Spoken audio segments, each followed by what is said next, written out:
34. Yeah, it's cold as shit out there.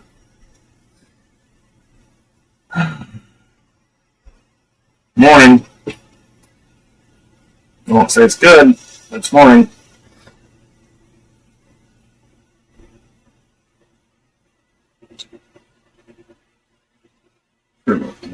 Wait.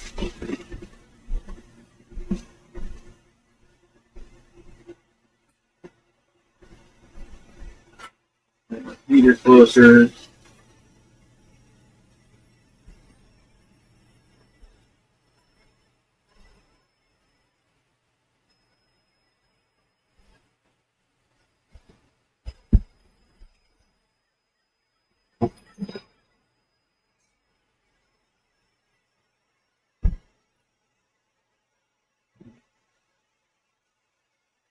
Double cup of cookie.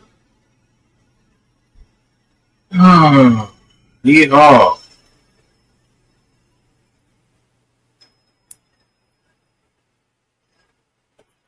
I'm still not in any kind of decent mood.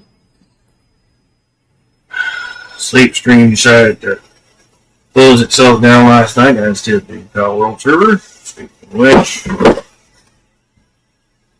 I gotta get that up anyway.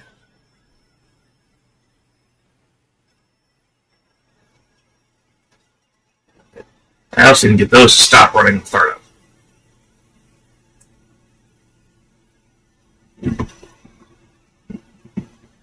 That peeve.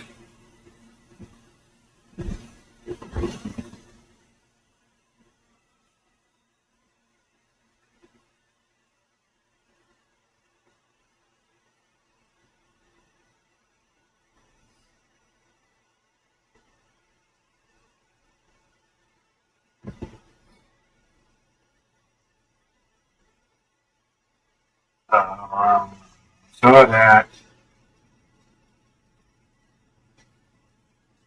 $60. Go figure. Oh no, 40. You don't get the add-on.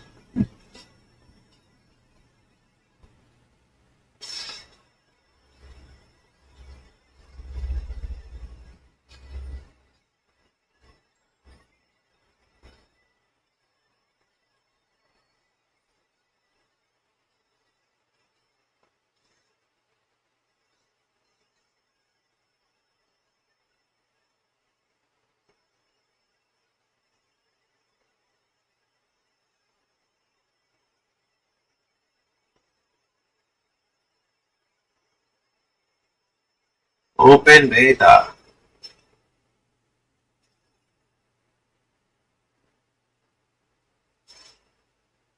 February 27th, end of the month. Best access. That was quick. It's not too big.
Almost. Ugh.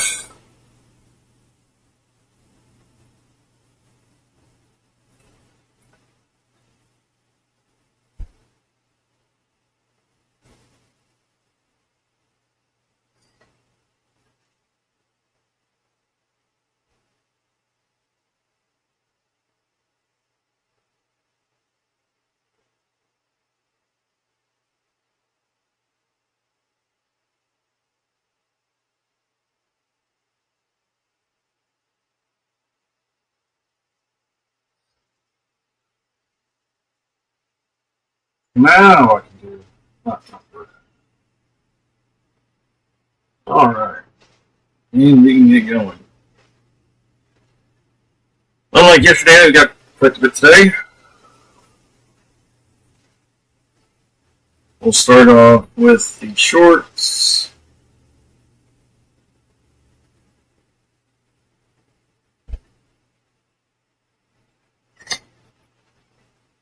And both are Midas Touch.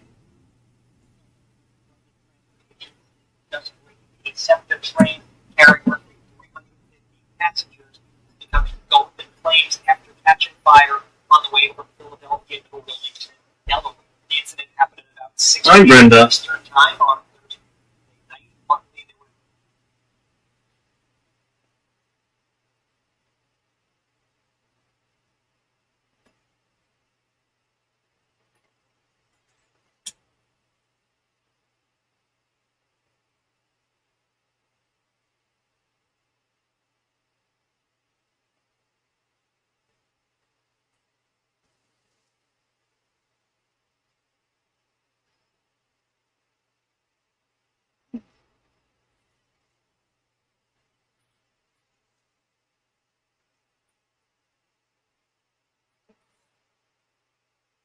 injuries and everybody was safely evacuated. The cause of the fire is Good. under investigation. You can see from the photo here that this was a very serious fire. And let me show you some of the video. This is That's an Amtrak. frightening, folks. And all agree with these images. YouTube, Brenda Madison. I'm cooking an omelet. Nice. What is happening? Thank you so much for watching. Remember to follow us right now so you stay up to date with all the news. Also, thank you because Mike's podcast is the number one news podcast in the United States. We really appreciate it. So we have the podcast now on Apple Podcasts, Spotify. Let's get this moment. They call it. This is a follow-up on a recording we did with the last week. The man was on the run after Donald Trump pardoned him for January 6 related crimes. The man was serving 6 years at the time for assaulting police officers. Well, why was he on the run? Why was he a fugitive? Because he was wanted for child sex solicitation. Here's the man right here, the state photo from the insurrection, and he was just arrested in. On this side of my thumb is the one. The other gentleman is the post. After spending 2 weeks as a fugitive for solicitation of a minor. Only the best people, am I right? The man had used bear spray and a metal whip to assault officers and was ultimately found because he was bragging about these crimes to a woman on a dating app. He ultimately had pleaded guilty to his crimes and, as I said before, was serving 6 years before Donald Trump let him back on the streets. My name's Fred with Midas Touch. Remember to follow for all the latest news and at the Midas Touch podcast on Apple Podcasts and Spotify and keep us at the #1 spot. They caught him. So this. Alright, sounds to me a moment. Why did it say no server found? That was weird.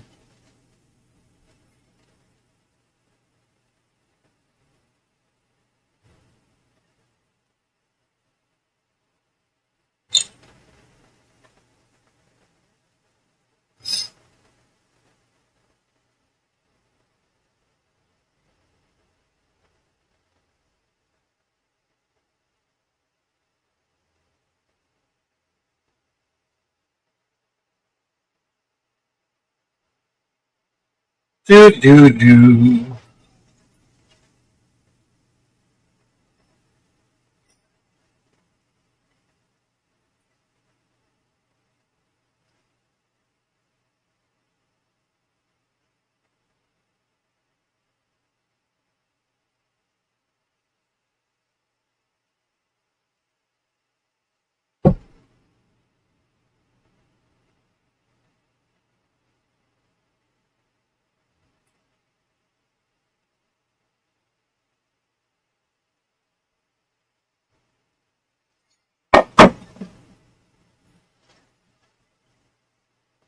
Mm.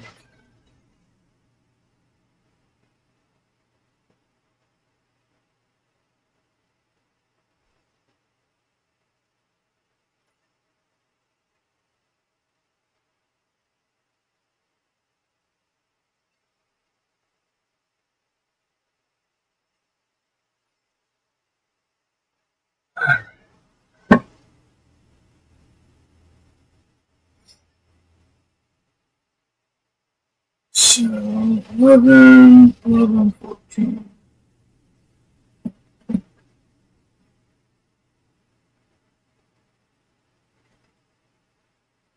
We got breaking news on day 15 of the Trump administration. The first nationwide It's only been 15 days? has been entered by a federal judge It was longer against than Donald that. Trump's administration for their depraved, unconstitutional birthright citizenship executive order denying babies born on U.S. soil U.S. citizenship guaranteed them by the U.S. Constitution.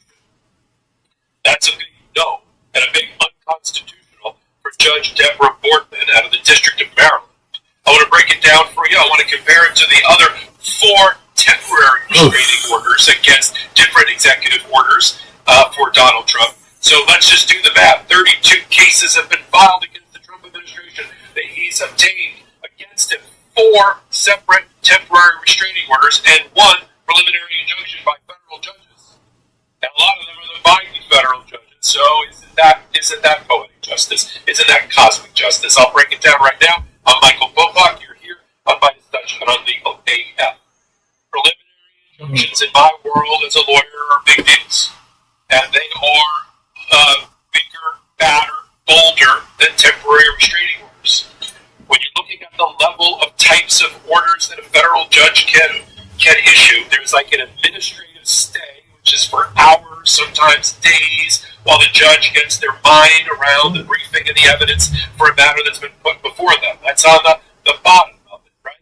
The next level up is a full temporary restraining order, which is the judge taking a peek at the underlying facts and evidence as presented in a very short amount of time and saying, well, it looks like it's more likely than not the other party's got a very good argument here. There is a constitutional violation, a statutory violation, a violation of something. So I'm going to put a pin in this. I'm going to hold the status quo now to allow for full briefing and full evidence and evidentiary hearing and a record presentation at some later time in the very, very near future. That's the temporary restraining orders that we've been talking about a lot on Legal AF and the Midas Touch Network. The temporary restraining order about birthright citizenship's executive order, stopping it in its place, that was issued by Judge Kavanaugh in Seattle, Washington. The temporary restraining order that was obtained by 2 judges, issued against the Trump administration by 2 judges, McConnell in Rhode Island and Ali Khan in the District of Columbia, against his attempts to cut off federal funding to all not-for-profits and states. Those have been temporarily restrained, subject to a future hearing on preliminary injunction. That brings us to Judge Boardman, who issued from the bench. It's going to be in writing soon. We'll get our hands on it. But she read out loud her preliminary injunction against the Trump administration for trying to continue to enforce the birthright citizenship executive order denying children, babies born on U.S. soil their citizenship. Let me tell you what she basically said, and I'm going to read to you from her ruling, her oral ruling, subject to we're going to get it in writing. She said the argument by the Trump administration has been rejected by every judge that's ever looked at it, that it runs counter to our nation's 250 years of history of citizenship by birth. It runs counter to 125 years of Supreme Court precedent, everything about the 14th Amendment, and no court has ever found that kind of executive order is going to be constitutional or has adopted the interpretation of the 14th Amendment by the Trump administration, and she wasn't going to be the first. Let me tell you a little bit about Boardman before I read you from the language of her order that she read out loud, what it means as a nationwide injunction, and then also some comments made by some of the plaintiffs, including pregnant women from Trinidad and other places, that will make you weep about the real life impacts, IRL, as they say, of what these depraved positions taken by the Department of Justice for Donald Trump, what it means in the real world. First, let me tell you a little bit about Judge Boardman. Judge Boardman is one of the Biden appointees, confirmed by the Senate, who started out as a federal public defender It's very rare. She's one of very few, all put on by Biden, who weren't prosecutors, who weren't, elite lawyers at some big law firms and corporations or right-wing public interest firms. She was a federal public defender, and I know federal public defenders. First day on the job, you get $100. Those are mine, who are looking for private representation, and they're looking at drug charges, and immigration charges, and other types of charges. And she was a federal public defender doing God's work there. She then became a magistrate judge, which is not an Article 3 confirmed by Senate judge, but a judge just below that who handles a lot of the day-to-day federal practice. So she served in that role for a few years. Then Biden elevated her to full-blown, confirmed Article 3 judge. And boy, she couldn't have come along quick enough for me. Let me read to you from her actual words so you know where this is coming from. In a nationwide injunction, this is what she had to say. And then I want to talk to you about the back and forth she had with the Trump lawyers, who lost all credibility in her courtroom. I mean, they've lost all credibility in all courtrooms at this point, with their ridiculous, ludicrous, intellectually dishonest position-taking with no case law and no nothing, just Donald Trump's talking points. She said that it was very likely that the plaintiffs here would succeed on the merits. She said no court in the country has ever endorsed the President Trump's interpretation, and this court will not be the first. Particularly, she said that she looked at the 14th Amendment, which was ratified in 1868, which provides automatic citizenship to those born on U.S. soil who are subject to the jurisdiction of the federal government, and which is traditionally applied to nearly everyone other than children of foreign diplomats. The lawyer for the Department of Justice for Trump said, we don't think the framers of the 14th Amendment meant to create a loophole to give people with uncertain status undocumented status citizenship. Really? Where does it say that? Everybody who came here was undocumented originally. Yep. The people who came over on the Mayflower, were they documented? No. I mean, let's be clear. Documents that we would use back then, one, we didn't because we were so pissed off at the monarchy. And two, probably would have just been basic Social Security name.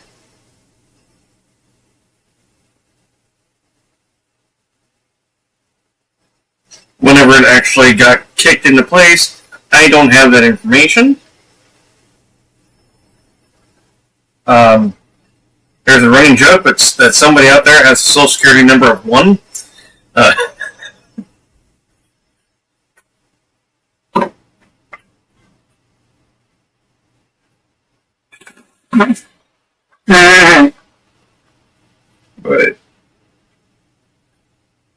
yeah, no. We came over on Mayflower. We were not documented. During the Wild West, we weren't documented. Just be real.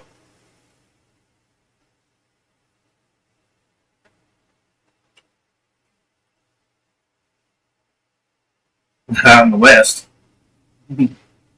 Sure, they. Yes, you just threw litter across the trailer. You got some in your mouth too, huh? Yuck. Yeah.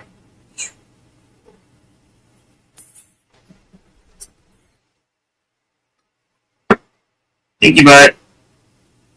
Thinky butt. We all got thinky butts when we poop, girl. I got cheaper from CD keys. As a kid, I loved eating cereal, but as an adult, I don't want all that sugar. And most cereals don't give me the protein I need. Then I found Magic Spoon, a nostalgically delicious cereal that tastes just like my childhood favorites, but without. Apparently, I didn't need to. And if you're already in Magic Spoon, I've got big news. Magic Spoon has Pause the video. They have their ad now. protein treats. They're light, crispy, and taste just like those classic crunchy cereal bars. Magic Spoon branded treats are so delicious, and have already become my favorite before or after chip snack. Magic Spoon has literally changed the way we eat our family. Now, when my wife and I are looking for a quick high protein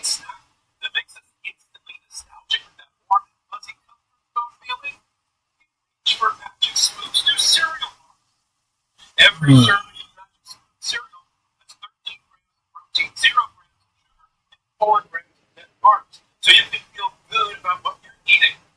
The most popular flavors are Ruby and cocoa. There's so many more.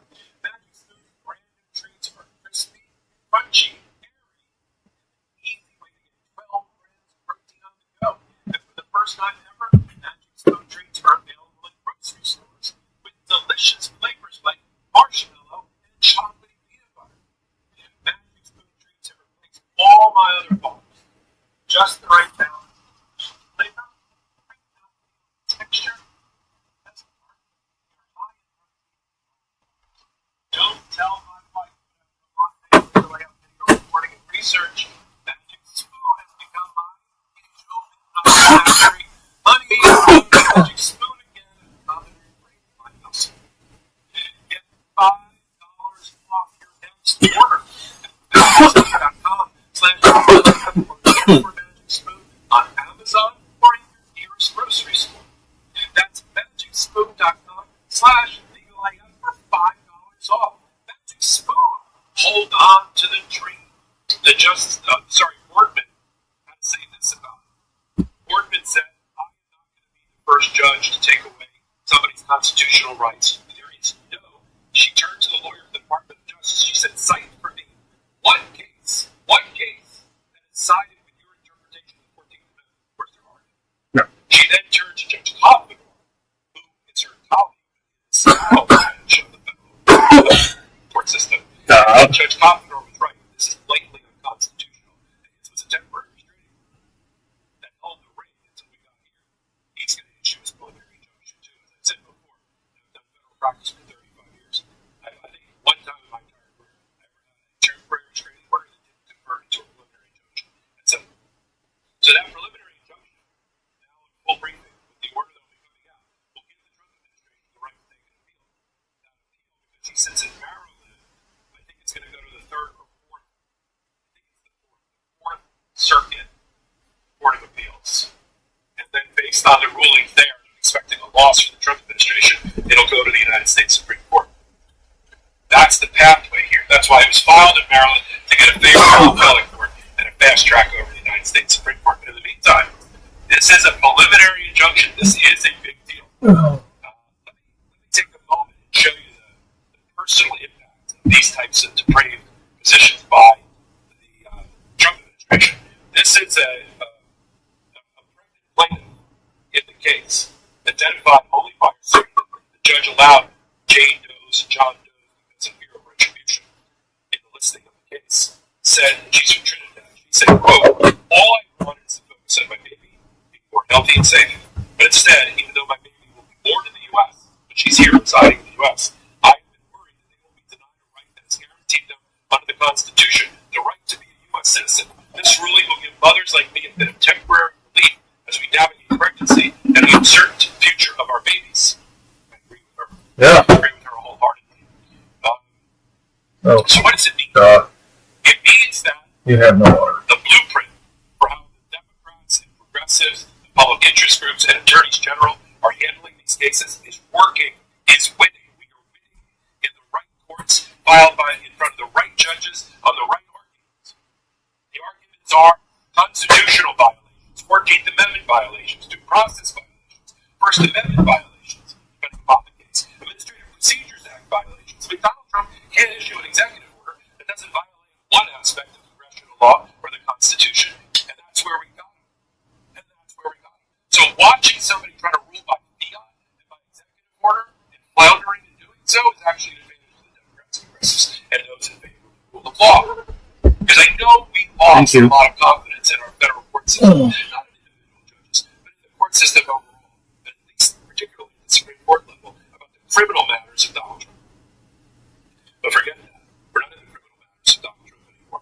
This is the revenge of the Biden judges. This is the revenge of the D.C. judges who are handling most of these cases. I mean, 32 cases filed against the Trump. Bro, there's no point in putting revenge on that. Seriously. Revenge ain't got nothing to do with it.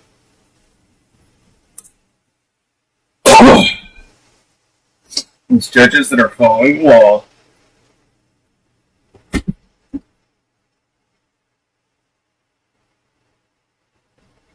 Sure, they've been waiting for Trump to come to their court because they didn't like what was done. Well, for them to do. Oof. Couple just ran into the theater.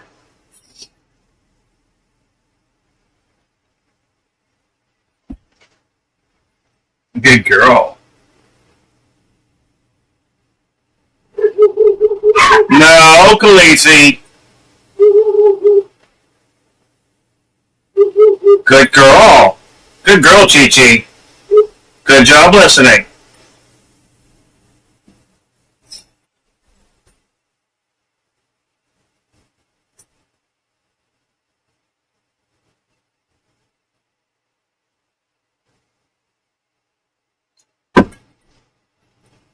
Cool it down.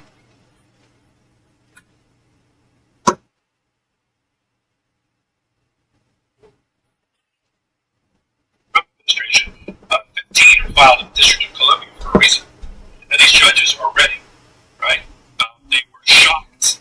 They were shocked and horrified by what they heard during the trials of the June 6th insurrection. Shocked and horrified by what they saw with the United States Supreme Court in letting Donald Trump off the hook. Shocked and horrified during the sentencing process for these people. And shocked and horrified when Donald Trump let them all out. Now it's their turn. That's what we're watching here on Legal AF and the Vice Touchdown. So big headline here. 15 days in, first preliminary injunction. Trust the process. The process is working.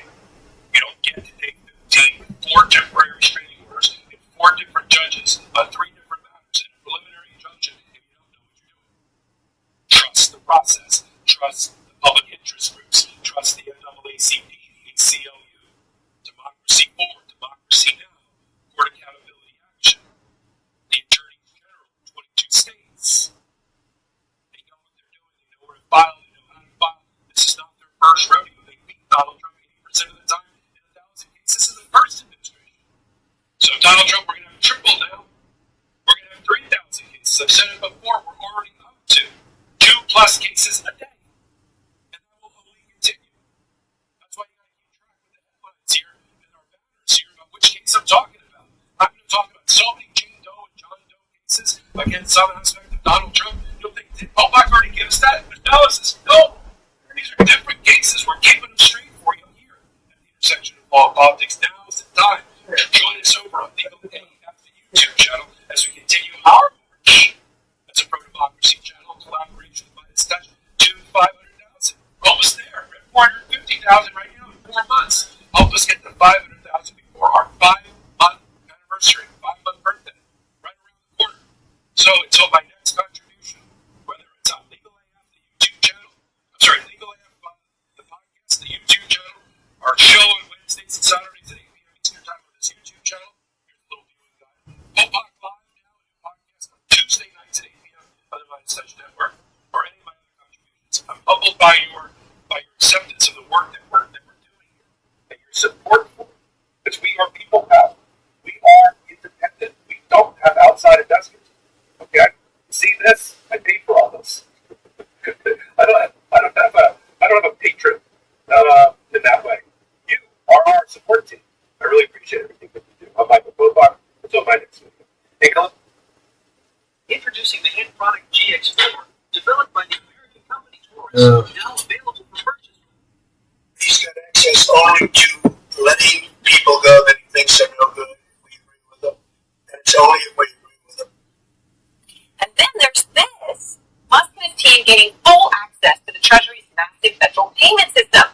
Basically the checkbook for the whole federal government. So, the $6 trillion that goes and all sorts of things, to households, to businesses, well, it goes through there. And up until this point, only a small number of career officials have controlled Treasury's payment systems.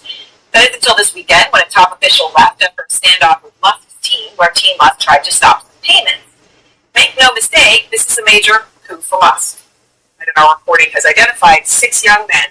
All of our reporting indicates they are between the ages of 19 and 24. They are either recent high school or recent college graduates. High school. high school graduates in at least one case, all with ties to either Musk-owned companies or Peter Thiel-owned companies. Welcome to the Ken Harbaugh Show. We've got our regular Chris Goldsmith, runs Task Force Butler, which tracks and holds accountable extremists across the country. Chris, I wanted to talk to you about Elon Musk's interns, because they fall in that cohort that you have said you're most worried about, the young, radicalized extremists who, in this case, have your and my service records, right? They have access to government data, and they have absolutely nothing in the way of clearances.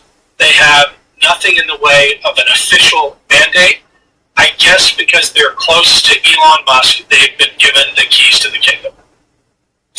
Yeah, this is extraordinarily concerning. I mean, it was a big deal when China hacked the OPM and got, your and my military records, everything related to our secret security clearances. That was a big deal, and members of Congress made it so that you and I, at least for the next few years, are going to have, things like free credit monitoring. Not that that's going to do much for us. But now Republican senators seem to be entirely okay with 19-year-old unpaid interns having access to the United States' most sensitive and most important data management systems. And that is... And I'm going to tell everybody right now why that is. And a big part of the reason why Democrats lost out on a lot of the younger generation males.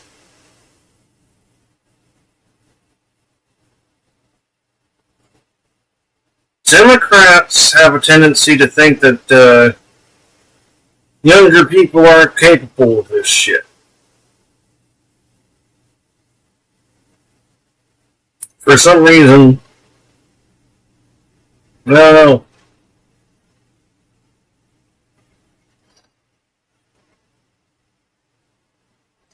And in that light, they discredit and drive away, especially the younger males.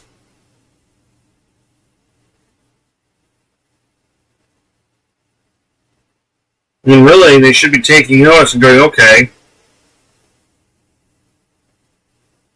you're pretty freaking smart. Or, you're pretty freaking good at this.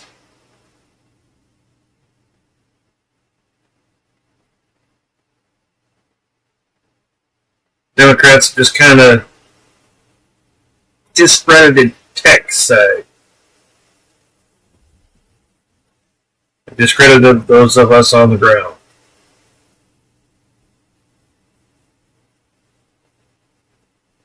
Quite really, those of us who could cripple these oligarchs, these tech bros.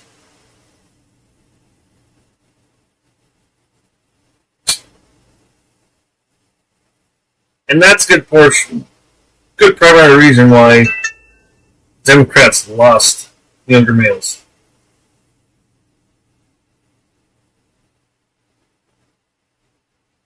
Sorry if somebody doesn't like it, but it's a big part of it. Not giving credit to somebody who it's due, yeah, that'll turn people away. I find myself actually amazed with this one. I'm not often surprised by the antics of Trump and Musk and their followers, but I really truly believe that the idea of plugging in private servers to government systems and having a tremendous government contractor being able to access. Mind you, this is the exact thing they all got angry about just over Hillary's emails. Not even all the data that belongs to everybody in the country, just her personal emails.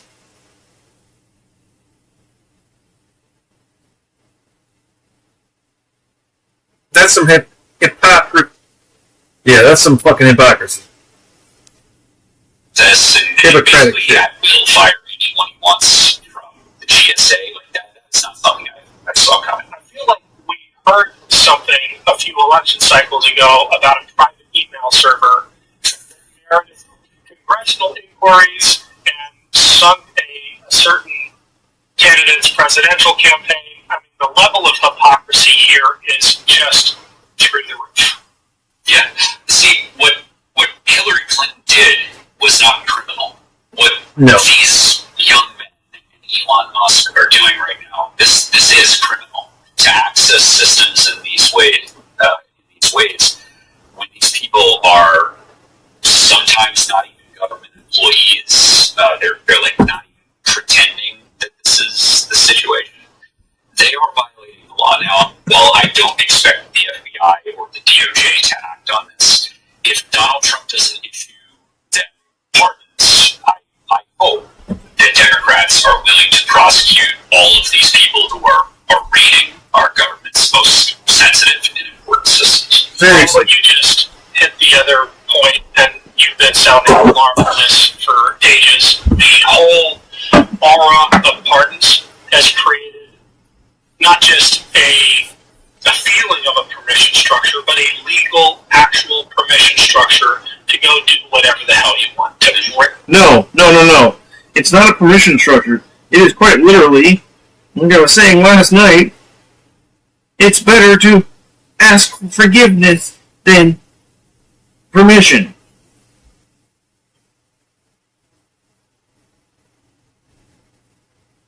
That's a philosophy for right. I hate it so.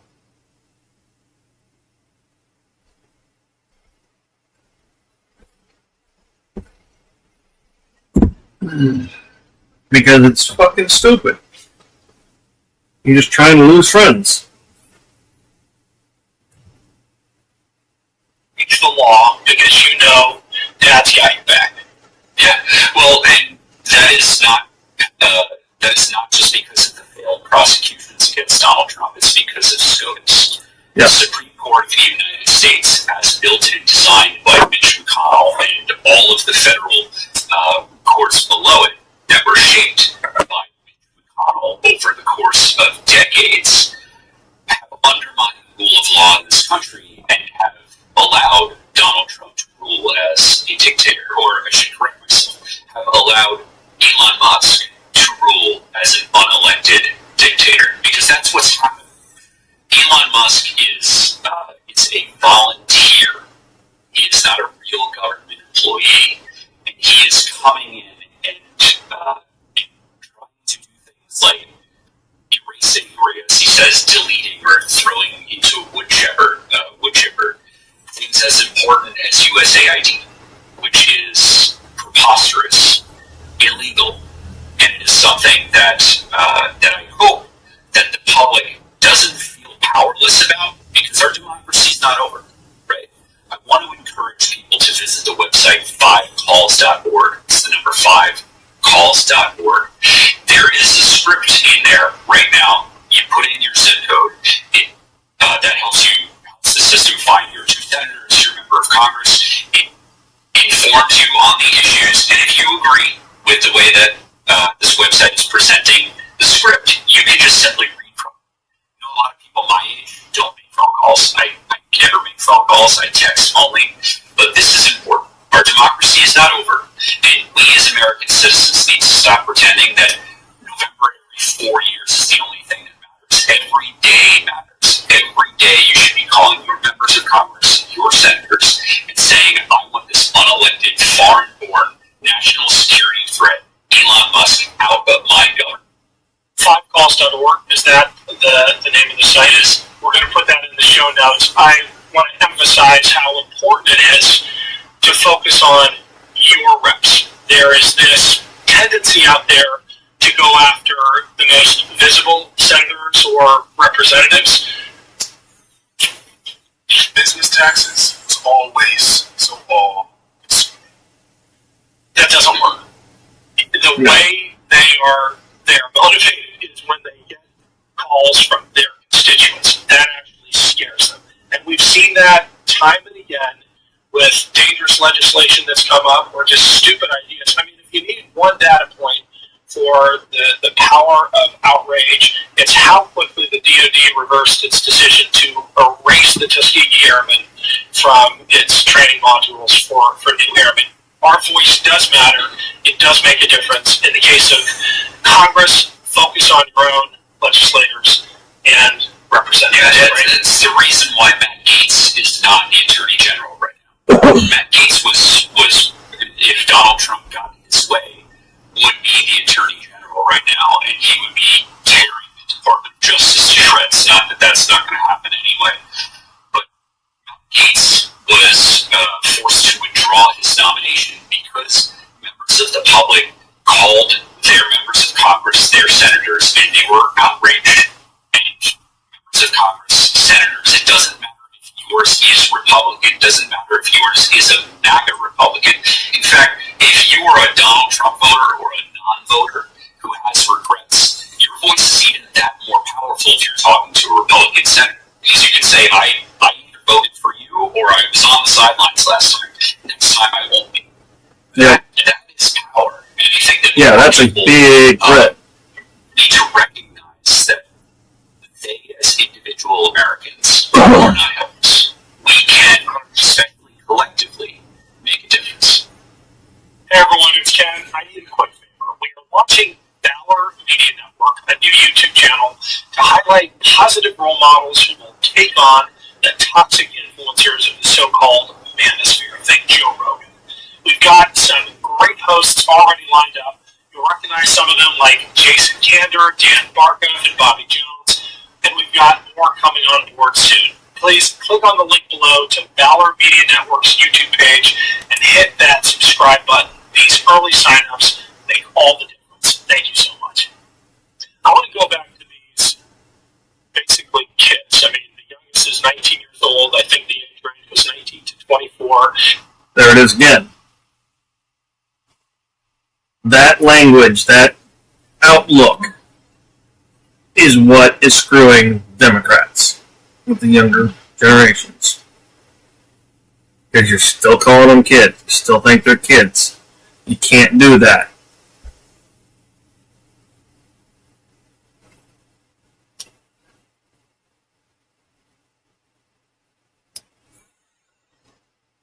One, they're old enough to pay taxes and take on all the other responsibilities of an adult.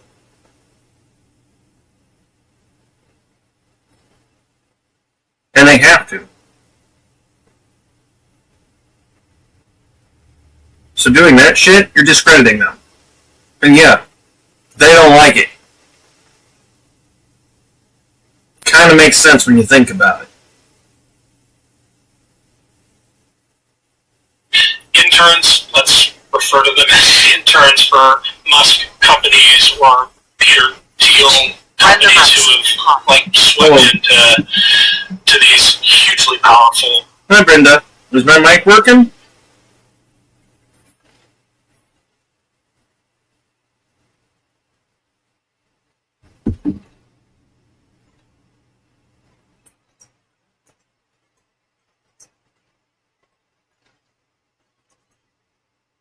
Is the mic working?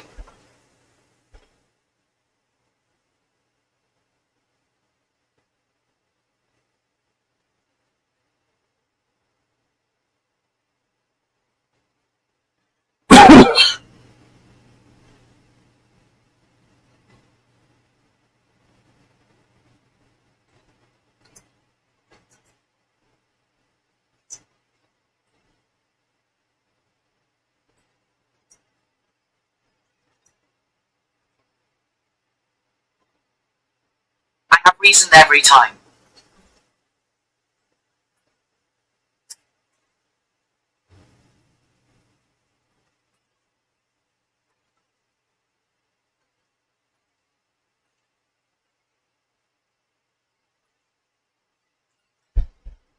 Replayed.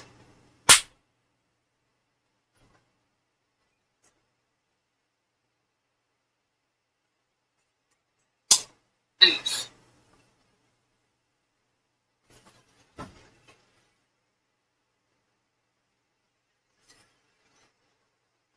YouTube.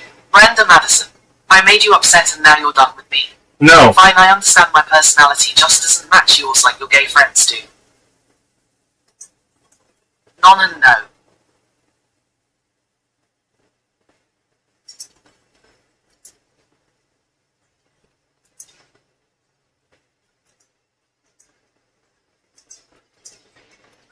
Im have been trying to talk to you.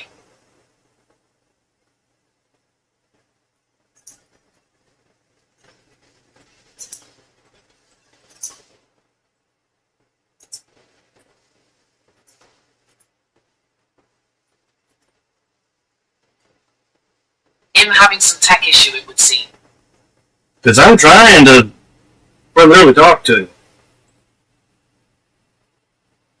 I'm not ignoring you by any means.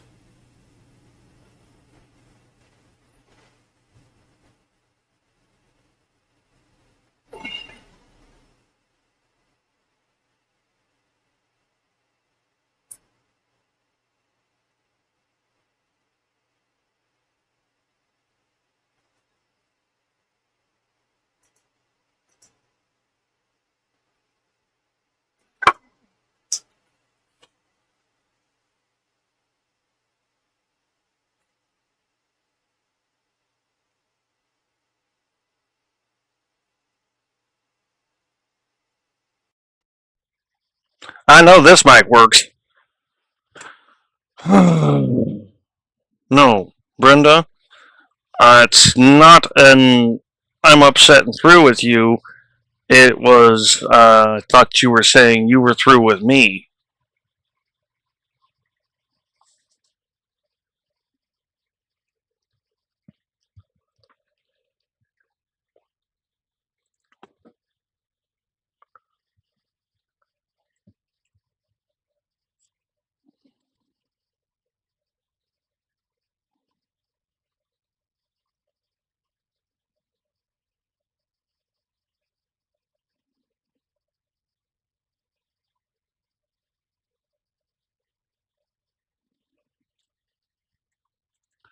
And I may have been too late.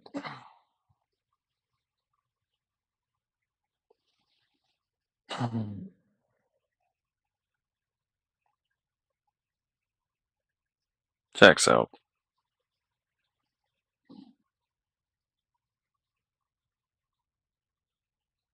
So now I don't even know if the frickin' other mic's working.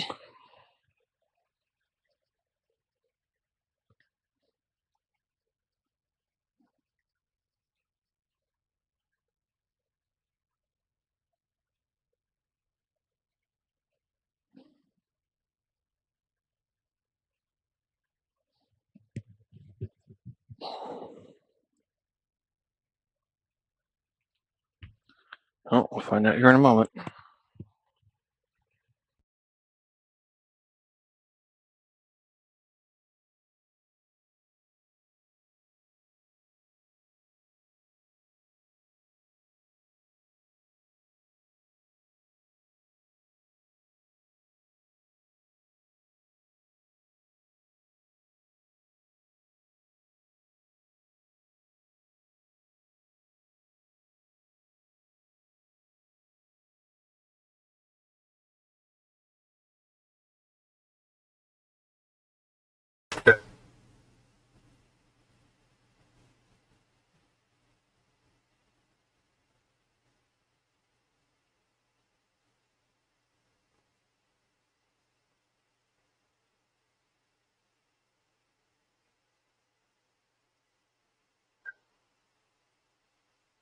Okay. The mic's working.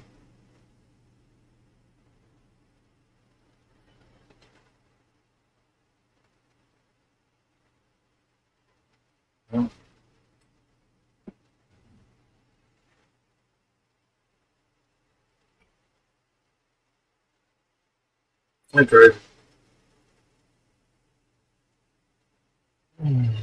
No. No.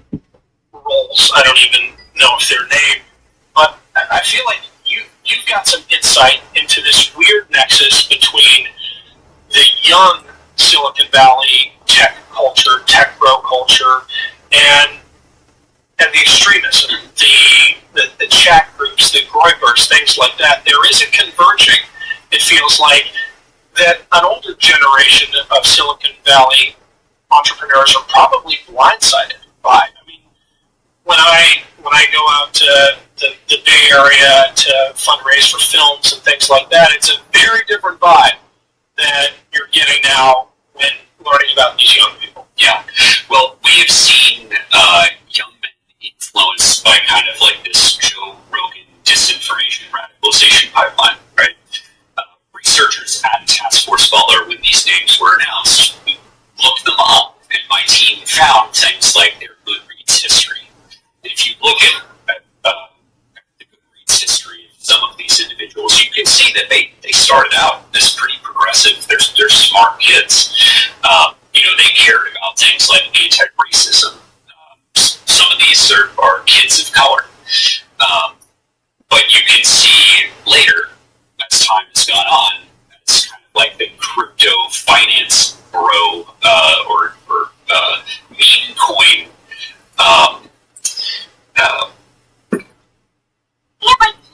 Liberty Mutual is all she talks about since we saved hundreds by bundling our home and auto insurance. Popularity kind of enveloped them. They start this rightward shift, and it's something that we see in people who end up becoming neo-Nazis. That's what we see in people who become radicalized, in government, in positions in the military, and start to sympathize with terrorist movements. I'm not saying that these kids are terrorists, but they're going through that same path, that rightward shift that has been facilitated by peddlers of disinformation like Joe Rogan. Yeah.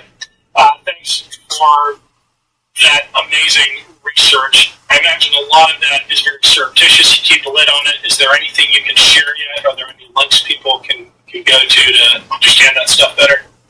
We haven't published anything yet. I don't know if it's worth publishing. We're just beginning to start to talk to journalists about this kind of thing. It is because of their age. I do concerns about these people being targeted, doxxed, and harassed. It's probably already started to happen, and I don't want to jump onto that. But if people want something to read, they should know that I just launched a new Substack called On Offense with Chris Goldsmith, and there I am publishing as often as I can news that's relevant to being an anti-fascist. It tips on how everyday Americans, people who consider themselves activists, even government employees, Okay. how they can engage. So he's still putting the information out. Anti-fascist habits Good. legally, safely, and effectively. Awesome. Can you tell us what else Task Force Butler is up to? Real quick, If I'm what do you mean not that with mistaken, publishing? our resolution isn't great, but is that General Butler over your He doesn't realize. That is, He is that publishing. is Gangsters of Capitalism by Jonathan Katz. That is the book that was one of the inspirations for us choosing the name Task Force Butler. So I would absolutely recommend people read Gangsters of Capitalism. It is extremely relevant right now because this book is about how Smedley Butler, the United States Marine, he was kind of the General Mattis of this early generation, 1920s and 30s, right? He was this universally known and well-respected Marine Corps general who came to regret a little bit in service, which was, ending democracies and setting up banana republics in places, throughout Latin America. Jonathan Katz has been doing a TikTok series of all of the things that Trump is doing now in terms of trying to bring back to life this imperialist past that the United States has in places like Cuba and Panama. So that's a very relevant read that is becoming more relevant every day. I think the imperial or imperialistic overtones of this presidency are starting to become obvious. The last cover of The Economist lined out Project 2025 and said Project BT 1897, the imperial presidency. I mean, that's where they want to turn the clock back to. It's the most dangerous moment we've been in, certainly in our lifetime. Bill Kristol this morning, and he said what is happening right now with the FBI is 10 times more dangerous than Watergate. We're at an inflection point. Thanks for everything you're doing to make Americans aware. We'll put everything in the show notes. Honored to have you on as always, Chris. Thank you, Ken. Can't get enough Midas chicken. Okay. On that note, I need to use the restroom. So I will be back.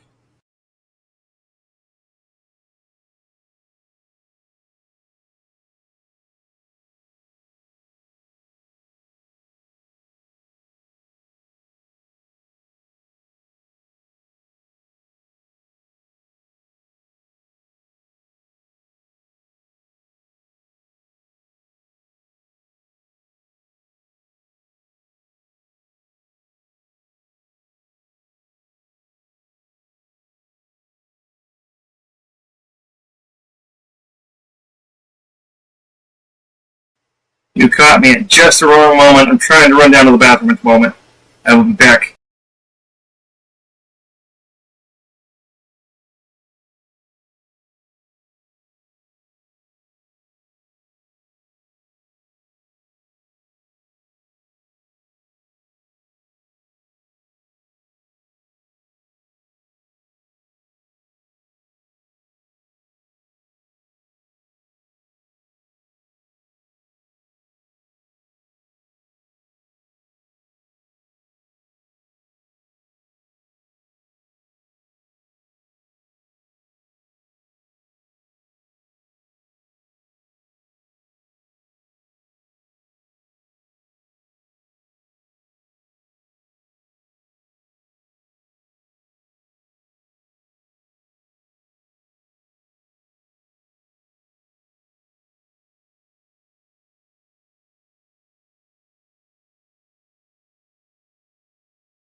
I'm back.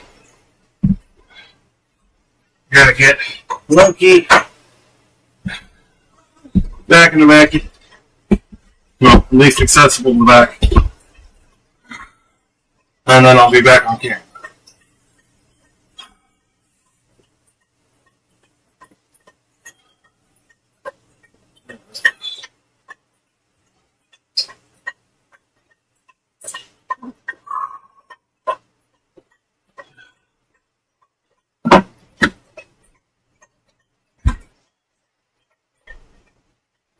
Stay. Stay. Stay. Stay. Stay. You're okay. But, see?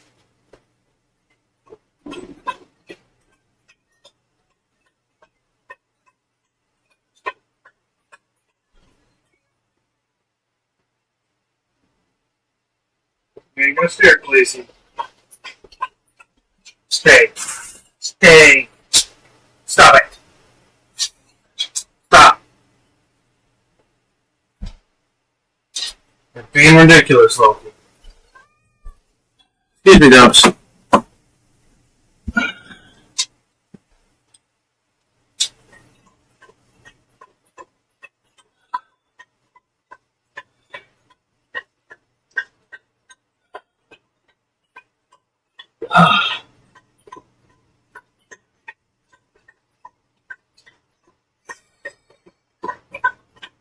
It's cozy. Wind in here. It's not warm out there. Kind of glad my water was off.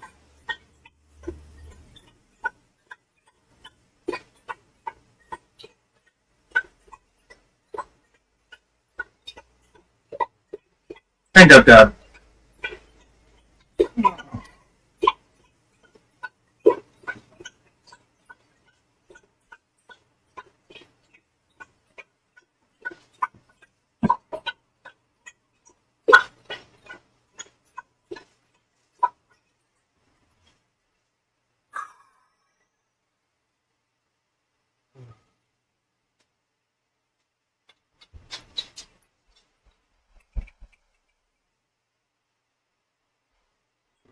Christ.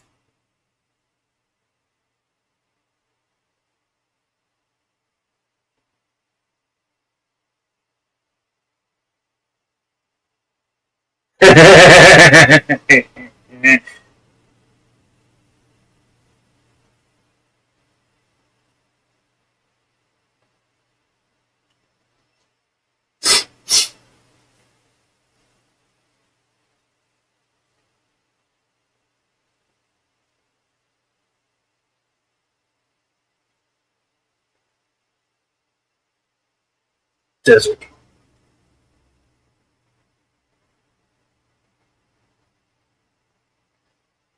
On the edge of the bamboo forest.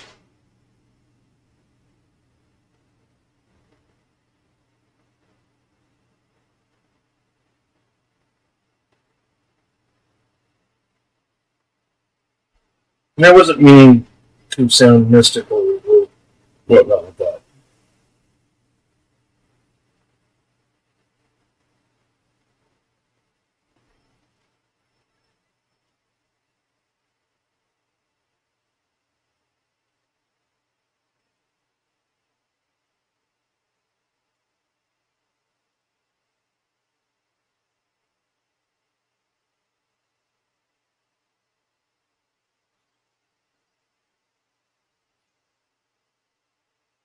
But that does kind of have that mystical way about it.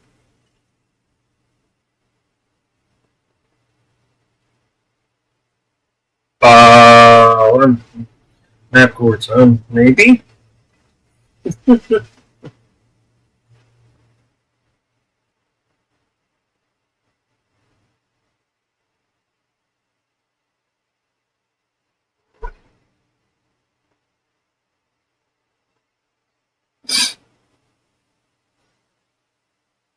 Oh.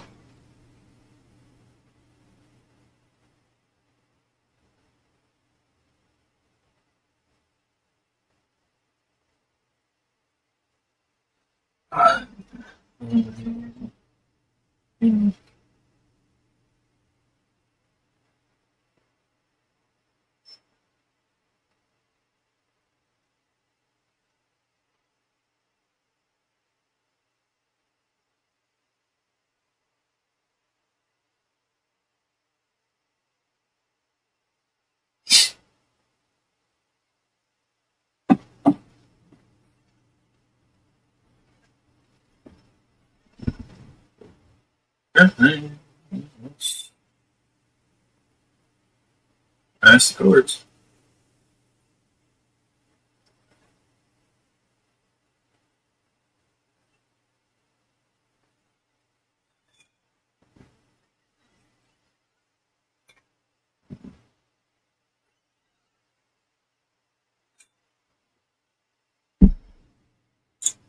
Excuse me.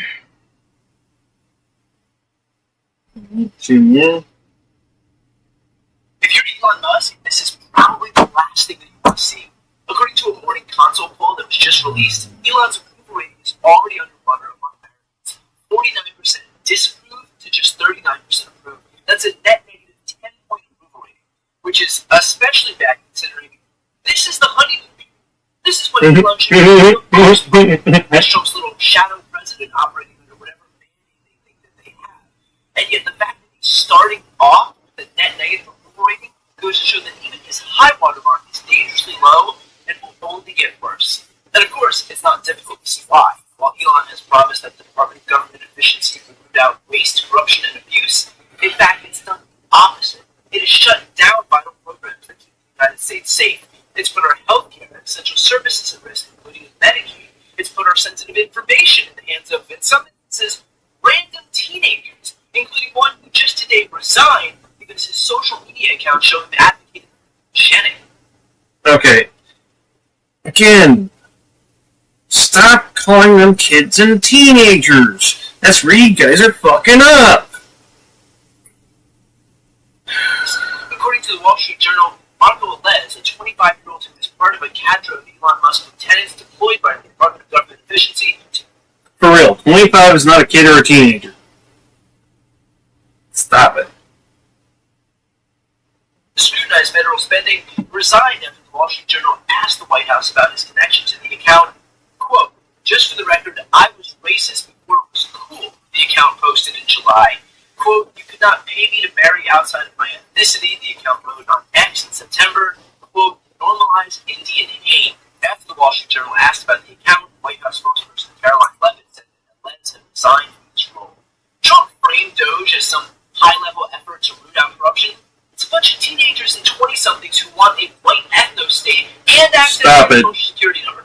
Can you imagine what Republicans would be saying if some 25-year-old anti-Republican liberal had access to your social security number and other private data, especially found in the Treasury?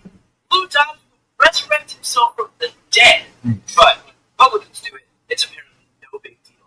That is the asymmetry at play for politics. Worse, imagine if Democrats put George Soros in charge of unilaterally deciding what programs stay and which ones go, despite the fact that they've already been funded by Congress. The outcry would be constant and definite.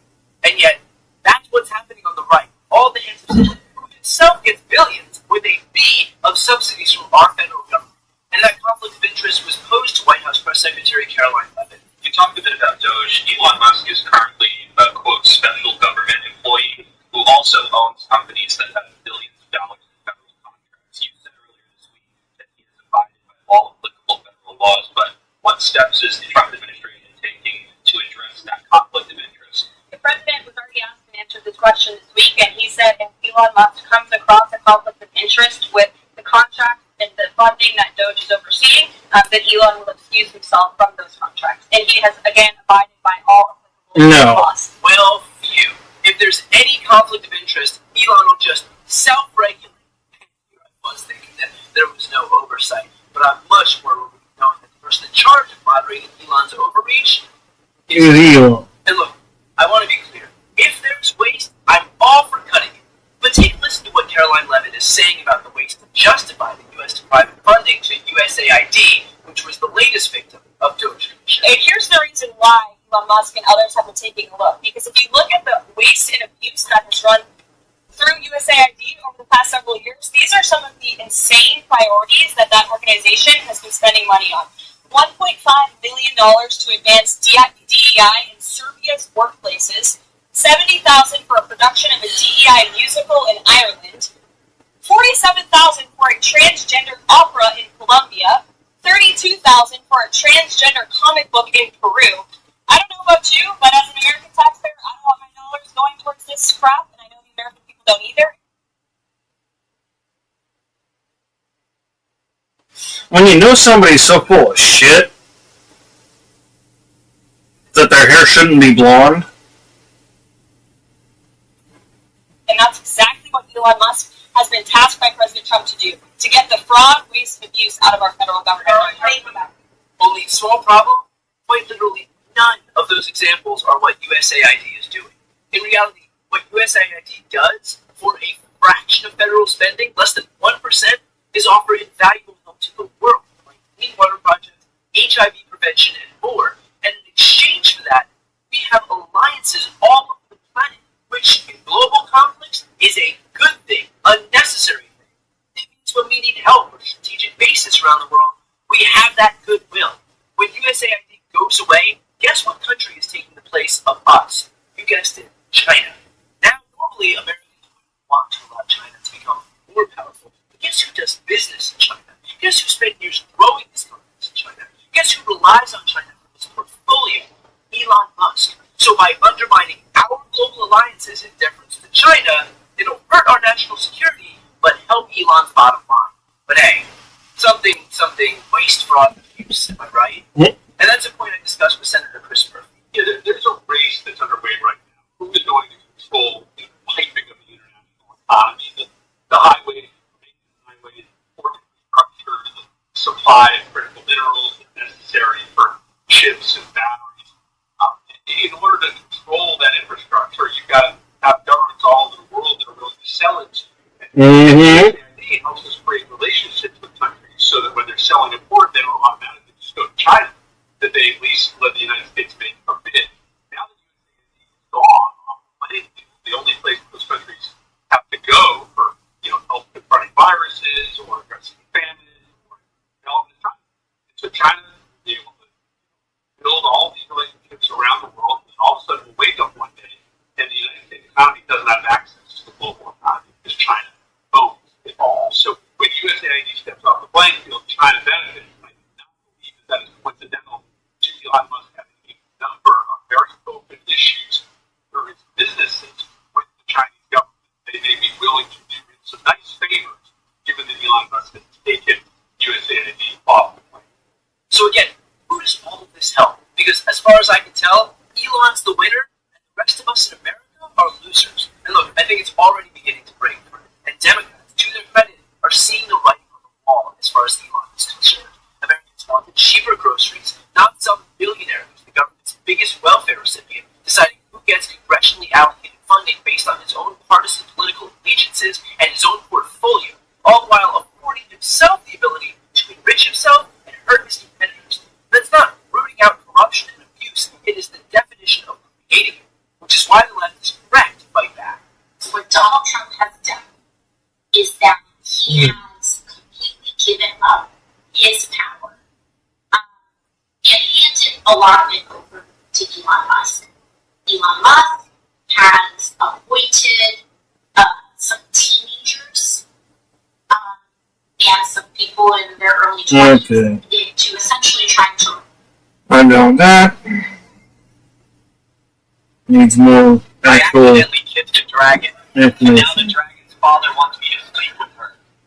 And if I refuse, Donald Trump's mental decline continues to accelerate in his rapidly deteriorating presidency. Another day, another major transportation catastrophe yesterday. A SEPTA train at Southeast Pennsylvania. A SEPTA train went up in flames. Fortunately, nobody was More than injured. A Xanax, six-car but- train carrying roughly 350 people Close. from Philadelphia to Wilmington caught fire Thursday night in Delaware County. The train was evacuated, fortunately, with no injuries. Service to Wilmington has been halted. The cause of the fire is under investigation. Donald Trump has staffed his cabinet with people like Pete Hegseth, who you see right here, as Donald Trump talks about sending troops to occupy Gaza and to, quote, move the Palestinians to other land that Donald Trump says he has a deal for, which he doesn't, which other Middle Eastern countries said would cause a massive war in the Middle East. As Donald Trump says he's going to level Gaza, here's the man right here who will be sending your children in the United States to clear bombs in Gaza. Or how about this guy right here, Sean Duffy, who is the Secretary of Transportation, who got famous on the Real World reality TV show and the Real World Road Rules Challenge. Donald Trump's brain is complete mush. We need to call it what it is. Serious cognitive decline. If you know somebody in your life who has dementia, I'm not saying this is what Donald Trump has. I'm just saying if you have someone in your life who suffers from dementia, it looks a little bit like this. Play this clip. Myself and several people who are mental health professionals.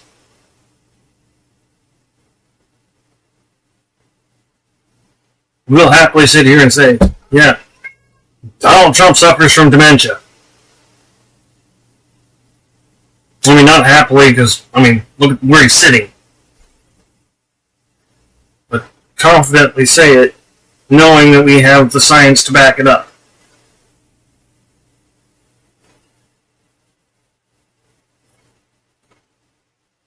Down from the northwest parts of Canada, I guess, but the Pacific Northwest, and it comes down by millions and millions of barrels a day, and I opened it up. Now, that was Donald Trump at a speech that he gave yesterday at a national prayer breakfast. Donald Trump believes that first off, that Canada borders the United States through California, that Canada's on the north of California, and that the northern border of California, and that you can turn on a faucet, and that ultimately the water.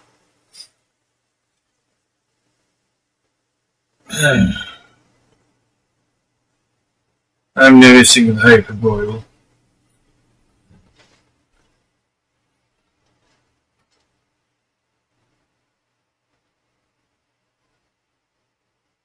Donald Trump is pulling some funky stuff with the whole like turn the water back on scenario. I'm not going to argue, but let's not say that he doesn't realize that Oregon and Washington are a thing. No, he didn't count on our states, but I'm not going to say that he doesn't think they exist. If anything, he probably knows Washington exists and thinks Oregon is part of Idaho. Thank you, Greater Idaho fuckers. Keep your Idaho to yourself. You want to live in Idaho? Move to Idaho. Land's cheaper there anyhow, you idiots. We'll go to southern Los Angeles to put out the fires. Like, let's be clear. Canada does not border California on the north, number one. Number two, that's not how it works. Trump imagined that he turned on a faucet. What he did do is he sent the Army Corps of No, he that was quite literally phrasing in a figure of speech. I'm not going to sit here and just let something as blatantly obvious just go. I've grown tired of it. engineers to California to drain a random reservoir in the north of California onto farmland, depriving the farmland of the billions of gallons of water that they need for the summer, destroying That is perhaps what they were going to be doing in the summer, and so he can take credit for turning on a faucet that has nothing to do with Los Angeles or the fires in Los Angeles. Then Donald Trump talks about the horrific plane crash from a week or so ago over Washington, D.C., where the helicopter, the Black Hawk helicopter, It's been a week already? the Defense Department, that's under exit line of command, and a American airliner crashed into each other. This is how Donald Trump describes it in his own words. Again, totally demented. Play this clip. Word of bells would have gone off when that helicopter literally even hit the same height because it traveled a long distance before it was just like No. No. But bells and whistles would have gone off. Okay. Donald Trump is starting bullshit with this right away. Let's be clear. The Potomac is almost across the street from the fucking DC airport.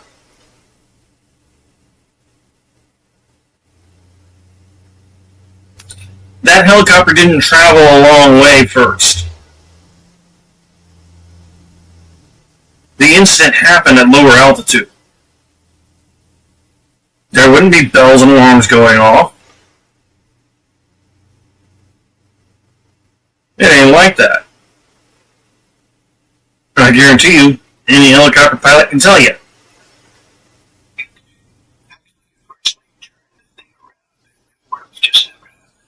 Here Donald Trump takes credit. What? Turn to your...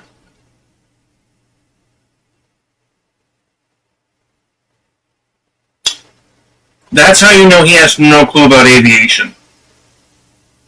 You just turn the thing around. You can't just turn the thing around. You can't just throw it in reverse. It doesn't work like that. It's not a motor car, Donald.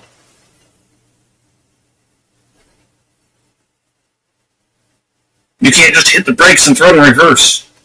Or turn hard right and turn right around. Or turn around in place while moving forward. It doesn't work. Can a helicopter turn around in place? Yeah. If it's not trying to go somewhere. I mean, a skilled pilot could probably make it happen. I don't know enough to know for sure. There's some pretty tricky Kilo flyboys out there. I won't say otherwise. Credit to all of them. Check your base law. Uh-oh.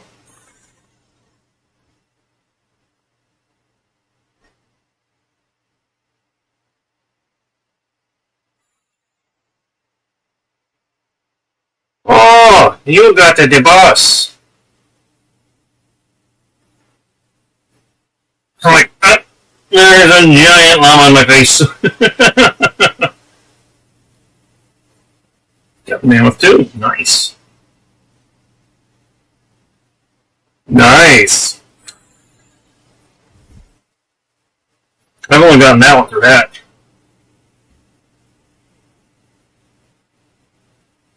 I haven't fought it as a boss yet.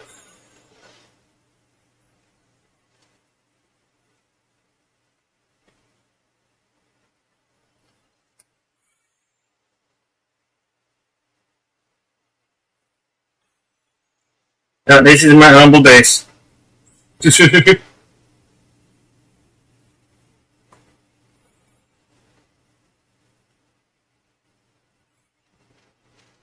Yeah, when we get high enough, we can build guild boxes, which are basically, ender chests.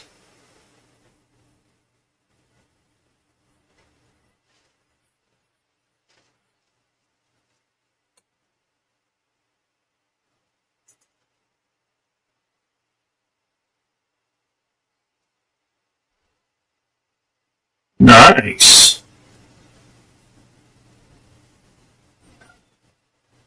YouTube, Brenda Madison. Block me okay. No, I'm not going to block you, Brenda.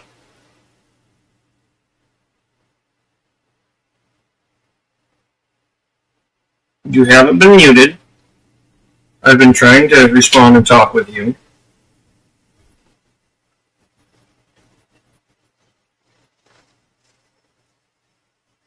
If you had been, you wouldn't hear it talking.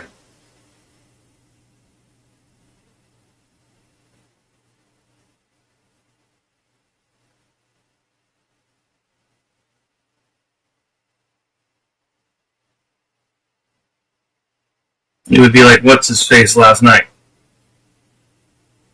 where all chat messages would disappear. If you were blocked, you wouldn't be able to be here to be able to type in.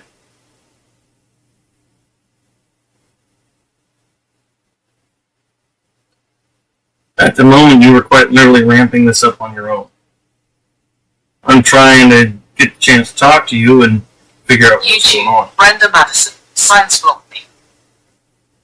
No, Science didn't block you. I have not. I know Science. As a matter of fact, Science doesn't have Mon over here at the moment, if I'm not mistaken.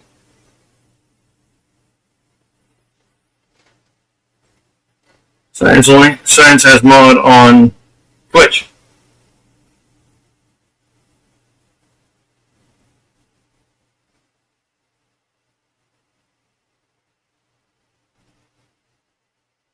In mod on YT2lol. Oh, okay, fair enough. I couldn't remember if I got that done or not.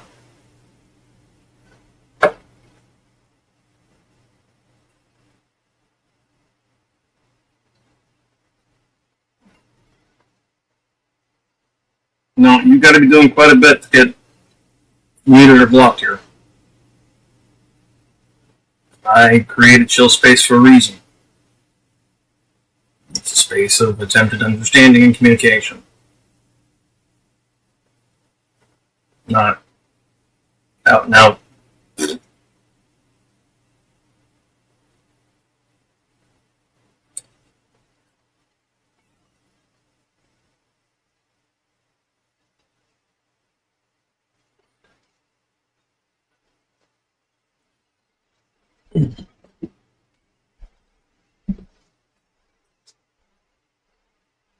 If somebody blocked you, it wasn't one of us.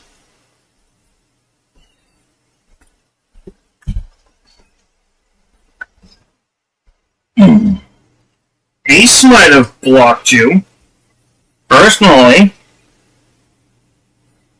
If you're seeing messages that coming from someone who's blocked or has you blocked, probably Ace.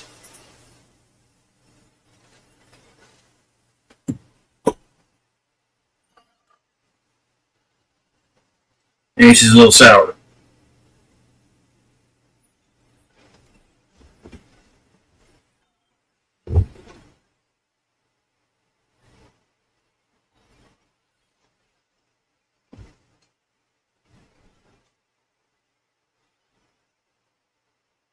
And I don't know if she's still here or not.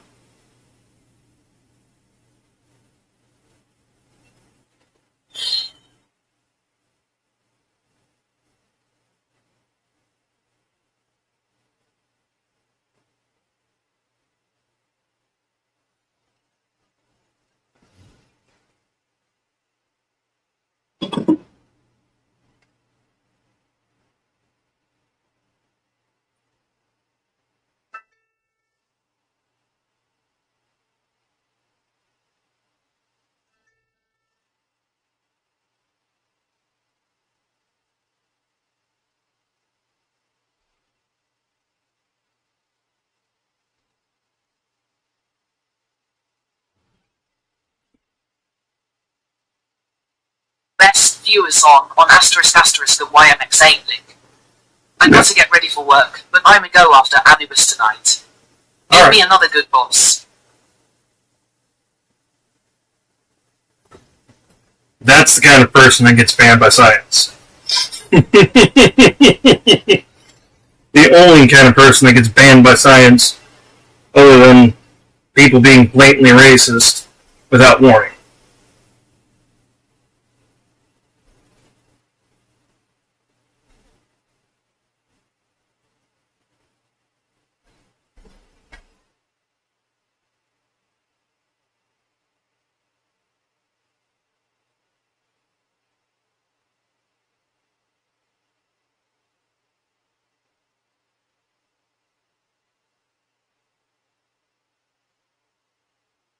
YouTube, China Mac, Brenda, please contact me. Oh, Mac. Welcome back.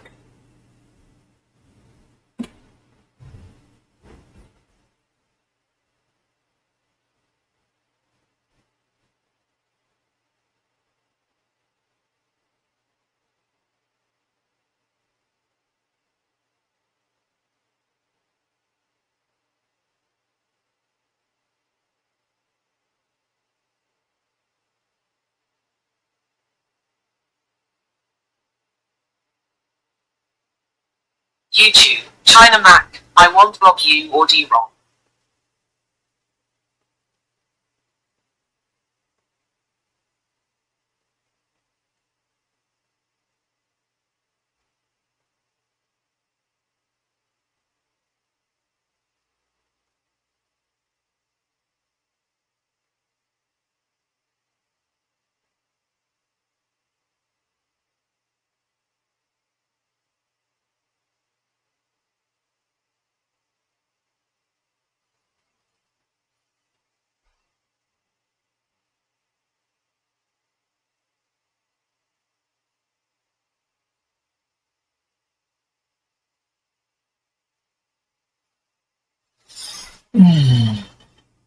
Yeah, that's just it. She's not blocked or derolled or anything like that.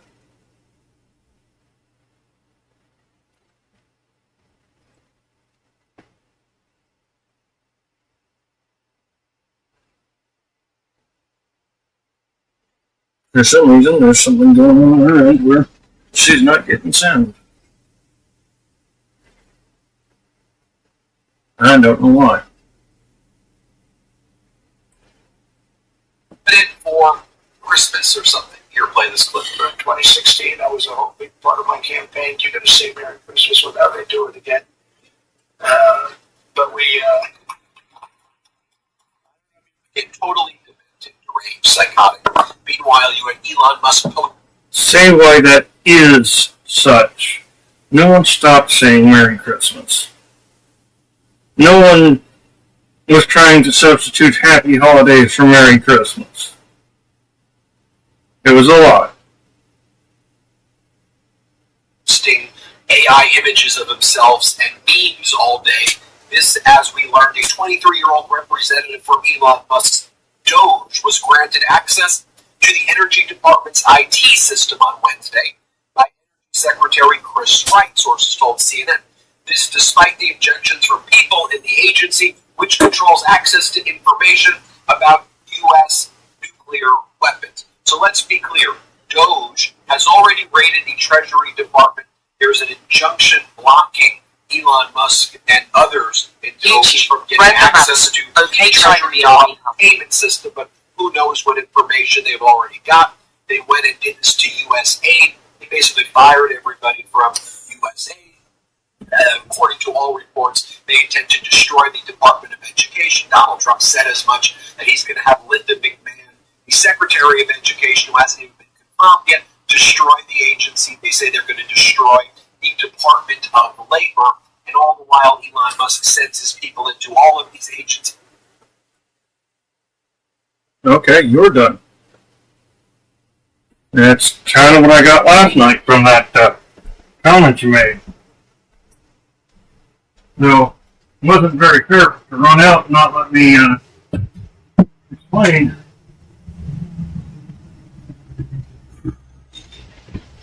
I suggest you go watch the tail end of that stream that you did that in last night.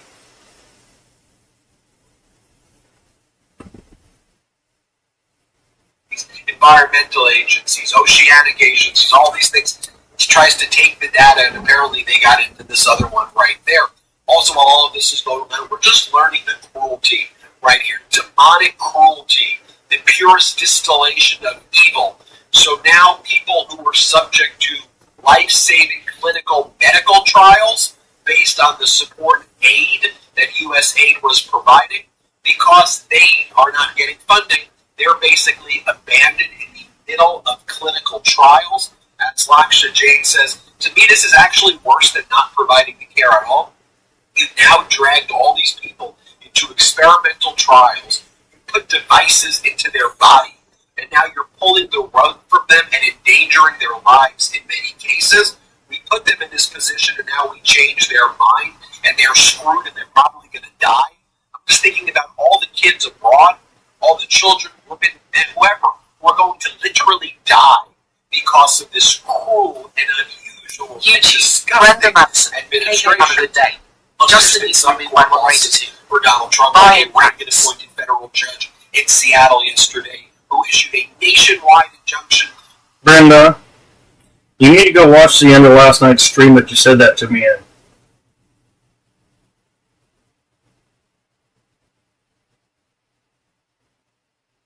Now I'm getting angry. Now I'm getting upset. Before I was just hurt.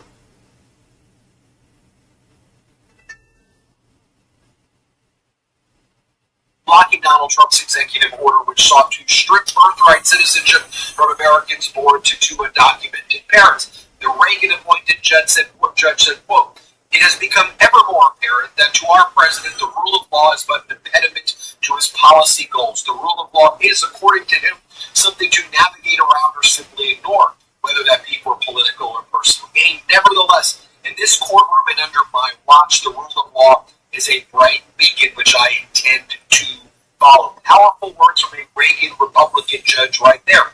Also, another injunction was issued blocking Elon Musk, as I mentioned before, from access to the Treasury Department payment records, although there was a representative approved by the judge at the request of the Department of Justice. But it turns out that the Doge staffer, this guy Marco Ellis, deleted X account that advocated for repealing the Civil Rights Act and back the If you're going to be a punk, immigration policy. please see what you did. You cannot pay me to marry outside my ethnicity.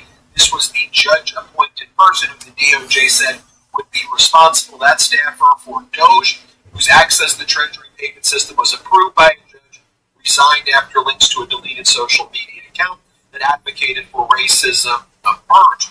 All the while, you have all the MAGA Republicans like James Comer out there giving interviews saying Elon Musk is the greatest. Look how transparent.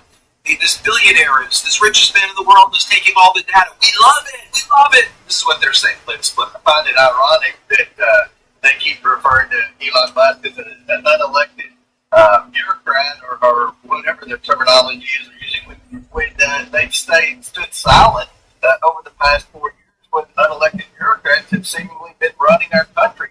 They've been operating their agencies without any oversight, without any accountability, and they've been doing what they wanted to do, whether it was letting employees work from home or enacting policy like forgetting student loan debt when clearly the law didn't state that. I support what Elon Musk is doing. He's being very transparent with the American people. He's tweeting out multiple tweets per hour saying what his goals are, and I think it's what the American people want. Yeah, well, I guess also you've got MAGA Republicans giving interviews saying that we, the people, saying the American people should suffer, should feel pain for Donald Trump and Elon Musk. If we believe in their genius, he says, we need to suffer, feel pain, be miserable, because in the long run, they're going to help out. This is what the MAGA Republicans are saying. Pain, sacrifice, suffer in silence. Here, play this clip. This is MAGA Republican Mike Flood. Let's play it. See a menu of options that will come out in March, and it will be littered with a collection of ideas, some of which Americans are going to really not be for. But hey, if we don't sacrifice, if we don't understand that this is going to be a painful process, nothing's going to change. More news as well. A federal judge temporarily blocked the Trump administration and Doge and Elon Musk from implementing their federal employee buyout until at least Monday. We call that a fake offer here. The lawsuit filed by a number of unions seem to agree with that characterization. Number one, the appropriations. There's no appropriations to even do this buyout, so the buyout would be unlawful. Also, the buyout was coupled with a threat. If you don't take the buyout, you're going to be fired. So it's not exactly a buyout. It's called a threat. Also, the United States got humiliated by Panama once again. U.S. government, according to the Department of State Post, U.S. government vessels can now transit the Panama Canal without charge fees, saving the U.S. government millions of dollars. That's what our State Department wrote. and then the Panama Canal response, because somebody might want to tell the Panama Canal because it seems like they have no clue. In response to a publication released by the United States Department of State, the Panama Canal Authority, which is authorized to set tolls and other fees for transiting the canal, reports that it has not made adjustments to them. The Panama Canal Authority, as it's indicated, is fully prepared to engage in a dialogue relevant United States officials regarding the transit of U.S. warships. So, in other words, more lies. Now, let me just show you this clip right here, because I think it's important. Here is Democratic Congressmember Ted Lieu. And here he is. I just wanted to make sure we all fact check Donald Trump about turning on the water or whatever. Ted Lieu's from California. Watch what he has to say. Let's play the clip. So that's like the last 5 minutes of it, and stuff we've done over already. And I need to run to the restroom. So I think I'm going to stream here. Oh, excuse me.